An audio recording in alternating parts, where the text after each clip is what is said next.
Jayashree Liberty Hospitals on the occasion of 11th anniversary free OP consultation and 20% discount in OP. Contact. నమస్తే, నేను Vijay. India Pakistan మధ్య యుద్ధ వాతావరణం ఉంది. నిజంగా ఇక్కడ ఉన్నటువంటి పరిస్థితులు చూస్తే యుద్ధం రాబోతుందా? పాకిస్తాన్తో ప్రభుత్వం యుద్ధానికి సిద్ధమవుతుందా? అందుకే పాకిస్తాన్కి సంబంధించినటువంటి రాయబారులను వెనక్కి వెళ్ళిపోవాలని ఆదేశించింది. ఎస్, వీటి గురించి డిస్కస్ చేద్దాం. మనతో పాటు ఉన్నారు అనేక దేశాల్లో, వివిధ దేశాల్లో భారత రాయబారిగా పనిచేసినటువంటి అంబాసిడర్ డాక్టర్ వినోద్ కుమార్ గారు మనతో ఉన్నారు. సార్ నమస్తే. నమస్కారం సార్, మీరు భారత రాయబారిగా అనేక దేశాల్లో వర్క్ చేశారు. పాకిస్తాన్కి సంబంధించిన కొంతమంది రాయబారులని వెనక్కి వెళ్ళిపోండి అన్నారు. వెనక్కి వెళ్ళిపోవడం అంటే ఇంకా యుద్ధానికి సిద్ధమైనట్టేనా, లేదంటే హై కమిషనర్ ఇంకా పోలేదు కాబట్టి అప్పటి వరకు వేచి చూడాలా? ఎలా ఉంటుంది అసలు డెసిషన్స్, గవర్నమెంట్ డెసిషన్స్ ఎలా ఉంటాయి యుద్ధానికి ముందు? మీరు ఏదైతే క్వశ్చన్ అడిగారో, డిప్లొమాట్స్ను తిరిగి పంపించటం వల్ల యుద్ధానికి సిద్ధమవుతున్నామా అనేది ఏంటి ఆలోచన అయితే చాలామందికి రావచ్చు. కానీ యుద్ధం అనేది లాస్ట్ రిసార్ట్. దానికన్నా ముందు డిప్లొమాటిక్ డిస్కషన్స్, డిప్లొమాటిక్ డైలాగ్ అనేది నడుస్తుంది. దాని భాగంగానే డిప్లొమాటిక్ కమ్యూనిటీ ఎంబసీ సైజు తగ్గించటం, down sizing the diplomatic presence వాళ్ళ కంట్రీని చేసేటప్పుడు ఫస్ట్ టార్గెట్ ఏంటంటే డిఫెన్స్ అటాచీస్ ఆర్ డిఫెన్స్ కౌన్సిలర్స్ అని మన ఎంబసీలలో ఉంటుంది. ప్రతి కంట్రీకి, ఏ దేశానికైనా ఎంబసీలో డిఫరెంట్ డిపార్ట్మెంట్లో ఉన్నప్పుడు డిఫెన్స్ డిపార్ట్మెంట్ ఉంటుంది. ఆ డిఫెన్స్ డిపార్ట్మెంట్లో మిలిటరీ అటాచీ, ఎయిర్ ఫోర్స్ అటాచీ అంటారు, నేవల్ అటాచీ అని ఉంటారు. వాళ్ళు ఉన్నారు. పాకిస్తాన్ నుంచి వాళ్ళ ఎంబసీ ఢిల్లీలో ఉన్న దాంట్లో ఉన్నారు. మన వాళ్ళు కూడా అక్కడ ఇస్లామాబాద్లో ఉన్నారు. అయితే ఫస్ట్ రియాక్షన్ ఏంటంటే, ఏదైనా జరిగినప్పుడు పెద్ద ఇన్సిడెంట్, ఇంత మరణం జరిగింది కాబట్టి అలా అయినా ఇంకేదైనా అన్ప్లెజెంట్ థింగ్, ఒక్కోసారి అక్కడి మినిస్టరు, అక్కడి ప్రైమ్ మినిస్టరు ఎగనెస్ట్ ఇండియాకి ఏదన్నా ఇంటర్నేషనల్ మాట్లాడినా, ఎలిగేషన్స్ లేవనెత్తినా, డిస్ప్లెజర్ ఎక్స్ప్రెస్ చేయనీకి మనం డిప్లొమాట్స్ని పిలుస్తాం. ముందు వాళ్ళ డిప్లొమాట్ని పిలిచి వార్నింగ్ ఇస్తాం. ఇటువంటి పెద్దది జరిగింది కాబట్టి డిప్లొమాట్ని పంపించటం జరిగింది. ఎందుకనంటే మాకు రిలేషన్స్ సరిగా లేవు. ఈ డిప్లొమాటిక్ ఎంబసీలని ఎందుకుంటాయి? కంట్రీస్ మధ్య డిప్లొమాటిక్ మిషన్స్ మంచి రిలేషన్స్ పెంచనీకి పెట్టుకుంటాం. ఏదన్నా వివాదాలు వస్తే వాటిని పరిష్కరించుకోవడం కోసం కూర్చొని మాట్లాడుకోవడం నెగోషియేషన్స్ ఉంటుంది. తర్వాత ట్రేడు, కల్చరు, ఇవన్నీ వేరియస్ అదర్ థింగ్స్ డెవలప్మెంట్స్ ఉంటాయి. కానీ ఇప్పుడు ఏంటంటే మన రిలేషన్స్ దెబ్బతిన్నాయి కాబట్టి, టెర్రరిస్ట్ యాక్టివిటీ అయ్యి ఇంతమందిని హతమార్చారు కాబట్టి, దానికి ఇప్పటిదాకా ఉన్న మన సెక్యూరిటీ ఇంటెలిజెన్స్ ప్రకారము పాకిస్తాన్ ఏదైతే ఐఎస్ఐ ఏదైతే పెద్ద వింగ్ ఉందో, మిలిటరీ వింగ్ ఉందో, అది లష్కర్-ఈ తయ్యబాకు ఏదైతే ప్రోత్సాహం చేస్తుందో వాళ్ళు వీళ్ళకి ట్రైనింగ్ ఇచ్చి ఇక్కడ పంపిస్తున్నట్టు జరిగింది. సో దీన్ని తెలపనీకే మనం వాళ్ళ డిప్లొమాట్స్, పర్టికులర్లీ డిఫెన్స్ వాళ్ళని పంపించాం. అంటే ఇప్పుడు పెహల్గామ్ ఇష్యూలో పాకిస్తాన్ ఇన్వాల్వ్మెంట్ ఖచ్చితంగా ఉంది అనే సమాచారంతో పాకిస్తాన్కి సంబంధించిన ఎంబసీలో ఉండే ఈ 3 వింగ్స్, ఏది నేవీ, ఎయిర్ ఫోర్స్, ఆర్మీ, వీళ్ళని వెనక్కి పొమ్మన్నారు. మిగిలిన వాళ్ళని అలాగే ఉంచమన్నారా? ఇంకా కొంతమంది సపోర్టింగ్ స్టాఫ్ని కూడా కొంతమంది పంపించాం. ఇప్పుడు 55 నెంబర్ ఉన్నారు వాళ్ళు మొత్తం పాకిస్తాన్ ఎంబసీలో. ఆఫీసర్స్ వాళ్ళ సపోర్టింగ్ స్టాఫ్ అంతా, సీనియర్ ఆఫీసర్ వాళ్ళ సపోర్టింగ్ స్టాఫ్ కలిపి 55 మంది ఉంటే, ఇప్పుడు మనం ఏం చేసామంటే తగ్గించి 15 తగ్గించేసి 30 చేసాం. 25 తగ్గించి 30 చేసాం. అలానే మనం కూడా అక్కడ మన వాళ్ళని వాపస్ పిలుచుకుంటున్నాం. మనం పిలిపించుకుంటున్నావా, వాళ్ళే పంపిస్తున్నారా?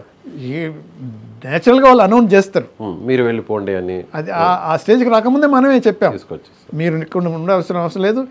నార్మల్గా ఎందుకంటే వీళ్ళంతా డిఫెన్స్ వింగ్ ఏదైతే ఉంటారో ఆఫీసర్స్, డిప్లొమాట్స్, ఈ డిఫెన్స్ కోఆపరేషనే కాకుండా అదర్ ఇంటెలిజెన్స్ గ్యాదరింగ్ వర్క్ కూడా చేస్తారు. ఇన్ఫర్మేషన్ అంతా కూడా పాస్ ఆన్ చేస్తుంటారు అక్కడికి. అవును, ఆర్మీకి సంబంధించిన ఏదైనా యాక్టివిటీస్ ఉన్నా, డిఫెన్స్కి సంబంధించిన లేదా నేవీ, ఎయిర్ ఫోర్స్, ఇవన్నీ కూడా పాస్ ఆన్ చేస్తుంటారు కాబట్టి అందుకోసం ముందుగా పంపించేశారు. ఇక ఈ స్టేజ్కి వచ్చింది కాబట్టి ఇప్పుడు వాళ్ళు ఉండటం సేఫ్ కాదు, మనకు సేఫ్ కాదు.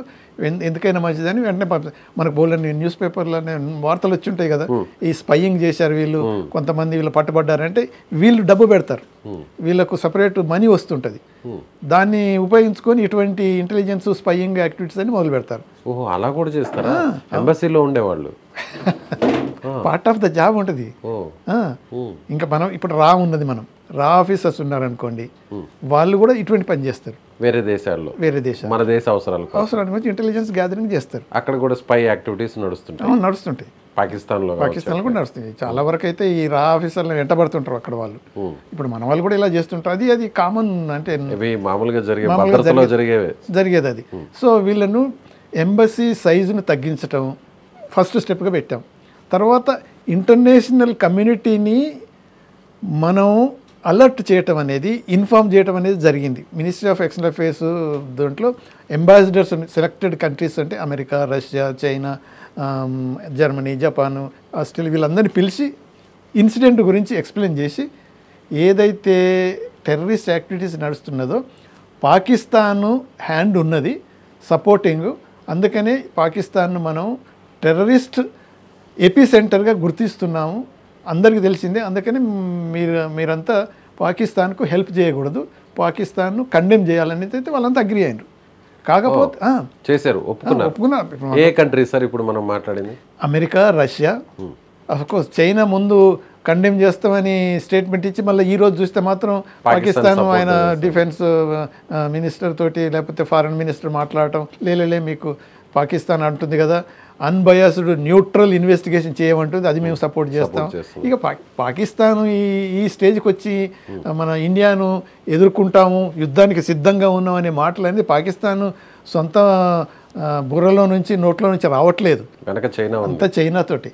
China is main supporter of Pakistan. China అది ఒక విధంగా డైరెక్ట్గా కాకుండా డైరెక్ట్గా ఇన్వాల్వ్ అయినప్పుడు చెడ్డ పరిస్థితి కాబట్టి ఇండైరెక్ట్గా పాకిస్తాన్ ఉపయోగించుకుంటుంది. సో అందుకనే చైనా ఎప్పుడు కండెమ్ చేసినట్టు చేసింది, మళ్ళీ ఈరోజు అది స్టేట్మెంట్ ఇచ్చింది. అంటే పాకిస్తాన్ భుజం మీద గన్ను పెట్టి మనల్ని ఏం చేస్తుంది China? Yes, China is firing shots from Pakistan soldiers, అదైతే డౌటే లేదు. అయితే సరే, ఇటువంటి అన్నిటి వాళ్ళందరినీ ఫారెన్ డిప్లొమాట్స్ అంబాసిడర్స్ పిలిచి బ్రీఫ్ చేసింది మన మినిస్ట్రీ. అంటే స్టెప్స్ ఏం తీసుకున్నారనేది వాళ్ళనేమో డౌన్ సైజ్ చేసి మేము వెళ్ళిపోమన్నది. సో ఇప్పుడు రేపు ఎలా ఉంటుందంటే ఇది ఇంటర్నేషనల్గా పాకిస్తాన్ను ఐసోలేట్ చేయాలి, ఒక మిలిటెంట్ దేశం లాగా ప్రకటించాలి. దానికోసం మనం చేయాల్సిన ప్రయత్నాలు అయితే చేస్తున్నాం. ఇంటర్నేషనల్ ఇప్పుడు ఈవెన్ యుఎన్ కూడా, యునైటెడ్ నేషన్స్ కూడా తీవ్రంగా ఖండించింది ఇదైతే ఇన్సిడెంట్ ఉన్నదో టెర్రరిస్ట్ అటాక్ను. కాకపోతే యుఎన్ కాబట్టి ఏమంటుందంటే రెండు కంట్రీస్ మాత్రం రిస్ట్రెయిన్ అంతా మీరు డైలాగుతోటి నెగోసియేషన్తోనే సాల్వ్ చేసుకోండి, యుద్ధాలు చేసుకోకూడదు, ఎందుకంటే రెండు కంట్రీలు న్యూక్లియర్ వెపన్స్ ఉన్న కంట్రీస్ కాబట్టి చాలా డేంజరస్ పొజిషన్ అవుతుంది. కాబట్టి you should not go to war level పోవద్దు, నెగోషియేట్ చేసుకోండి కూల్ మైండ్తో. వాళ్ళ అడ్వైజ్ యుఎన్ నేచురల్గా ఇచ్చే అడ్వైజ్ ఇచ్చింది. ఇప్పుడు ఈ స్టేజ్లో ఉందా యాజ్ ఆఫ్ నౌ?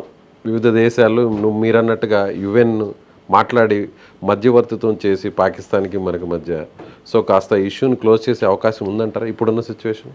ఇప్పుడు మధ్యవర్తిత్వం అనేది మనం ఎప్పుడూ యాక్సెప్ట్ చేయట్లేము, కానీ పాకిస్తాన్ ఎప్పుడూ ఇంటర్నేషనలైజ్ చేయాలి ఇష్యూ, మధ్యవర్తిత్వం కావాలని పాకిస్తాన్ ట్రై చేస్తుంది. ఇదే మన బైలేటరల్ ఇష్యూ అని మనం మొదటి చెప్తున్నాం. ఈరోజు ట్రంప్ కూడా అదే అన్నాడు, ఒకప్పుడు నేను కూడా మీడియేట్ చేస్తాను ఇండియా పాకిస్తాన్ ప్రాబ్లమ్స్ గురించి, ఇండియా చైనా ప్రాబ్లమ్స్ గురించి నేను మీడియేట్ చేస్తాను. ఈ రోజు మాత్రం ఇదంతా ఎప్పటి నుంచో ఉన్నది అని మాట్లాడి వాళ్ళంతా ఇద్దరు బైలేటరల్గా చూసుకోవాల్సింది. అందులోనూ ఆయన తెలియకుండా మాట్లాడారు, తెలిసి మాట్లాడారు. ట్రంప్ 1500 సంవత్సరాల నుంచి ఇష్యూ నడుస్తుంది. సరే, ట్రంప్ స్వాతంత్రం వచ్చిన తర్వాత నుంచి పాకిస్తాన్ ఒక ఇండియానే 1948 నుంచి మొదలైంది. ఆయనేమో 1500. ట్రంప్ ఏం మాట్లాడుతుండో ఎవ్రీబడి నోస్. సో అది ట్రంప్ అంటే సరే. కాకపోతే ఏంటంటే అమెరికా మాత్రం దే సెడ్, అంటే ఇప్పుడు తులసి గబ్బర్డ్ అంటే ఇది మన వాళ్ళ ఇది ఉంటుంది కదా, FBI ఇంటెలిజెన్స్ వాళ్ళ చీఫ్ అయిన, నేషనల్ సెక్యూరిటీ అంటే వాళ్ళంతా ఫుల్ సపోర్ట్ చేశారు. మన భారతీయ మూలాలు ఉన్న వాళ్ళందరూ కూడా మనకి సపోర్ట్ చేస్తున్నారు. ఈవెన్ FBI డైరెక్టర్ కూడా సపోర్ట్ గా మాట్లాడారు. భారతీయ మూలాలు వాళ్ళు ఉన్న కంటే ప్రెసిడెంట్, వైస్ ప్రెసిడెంట్ ఇద్దరు ఫుల్ సపోర్ట్ ఇచ్చారు. జేడీ వాన్ కూడా ఇక్కడే ఉన్నప్పుడే జరిగింది ఇష్యూ. అవును, ఎందుకంటే నార్మల్గా వాళ్ళు తప్పకుండా ఫీల్ అవుతారు, అంతే కదా. ఇంకో టైంలో జరిగితే అంత సీరియస్ తీసుకోరు. కానీ ఇప్పుడు JD Vance US vice president అంటే పవర్ఫుల్ మ్యాన్ కదా, నెంబర్ 2 అన్నట్టు. ఆయన ఫ్యామిలీతో పాటు ఇక్కడ వచ్చి official tour plus personal tour రెండు కలుపుకొని వచ్చాడు. సో అటువంటి అప్పుడు you are attacking and creating such incident అంటే వాళ్ళను లెక్క చేయట్లేవు నువ్వు అన్నట్టు. అంతే కదా. ఇప్పుడు అదే అటాక్ ఇండియన్స్ మీద, టూరిస్టుల మీద జరిగిన అటాక్ అక్కడ ఉన్న ఆ టీం మీద జరిగితే ఏం పరిస్థితి? మరి JD1 టీం మీద జరుగుంటే ఏంటి పరిస్థితి? అదే అంటున్నాను. ఇప్పుడు ఒకవేళ వాళ్ళే పోనీ కాశ్మీర్ ఇంత బాగున్నది అంటున్నాగా, లెట్ us గో అని అప్పటికప్పుడు డెసిషన్ తీసుకుంటారు, చాలాసార్లు తీసుకుంటారు. ఇప్పుడు వివిఐపీలు, ఎందుకంటే నేను ప్రెసిడెంట్ ప్రైమ్ మినిస్టర్ విజిట్, మన అప్పటి ప్రెసిడెంట్ కాంచి ఇప్పటిదాకా మన మోదీ ప్రైమ్ మినిస్టర్ ప్రెసిడెంట్ల విజిట్లని నేను కండక్ట్ చేశాను, కానీ తెలుస్తాయి. కొన్ని సార్లు సడన్గా డిసిషన్ తీసుకుంటారు. అక్కడికి వెళ్ళిన తర్వాత కేఆర్ నారాయణను ఆయన వచ్చినప్పుడైతే మ్యూనిక్లో సడన్గా ఏదో బీర్ ఫెస్టివల్ ఉంటుంది, let us go and visit అన్నారు. అది మనకు లేదు, మన షెడ్యూల్లో ఉండదు. అక్కడ ఉన్న మన అంటే అది సేఫ్ కంట్రీ కాబట్టి ఓకే, ఎంత 1 hour అన్నీ అయిపోయినాయి. ఇటువంటి కంట్రీలో అయితే ఎంత కష్టం అవుతుంది. అదే మన ఇండియా కూడా సేఫ్ కంట్రీయే కదా సార్. అంటే మన ఇండియా కూడా సేఫ్ కంట్రీ. ఇప్పుడు మీరు అన్నట్టు జడి వాన్స్ ఒకవేళ కాశ్మీర్కి వెళ్దాం అంతా ప్రశాంతంగా ఉంది, కానీ ఫ్యామిలీ ఒకవేళ రిక్వెస్ట్ చేస్తుంటే మనల్ని అడుగునా కూడా గో హెడ్ అని ఉండేవాళ్ళు. నేచురల్గా అంతా అరేంజ్ చేసేవాళ్ళం.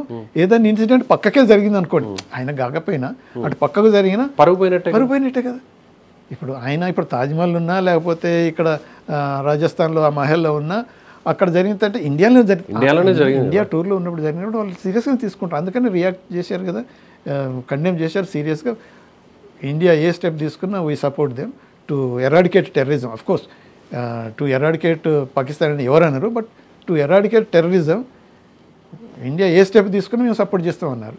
అలానే యుఎస్ అన్నది, అలానే రష్యా అన్నది, జర్మనీ, జపాన్ అంతా all developed countries or developing countries అన్నారు, ఎక్సెప్ట్ టర్కీ, చైనా, 2 కంట్రీస్, 2 మాత్రమే.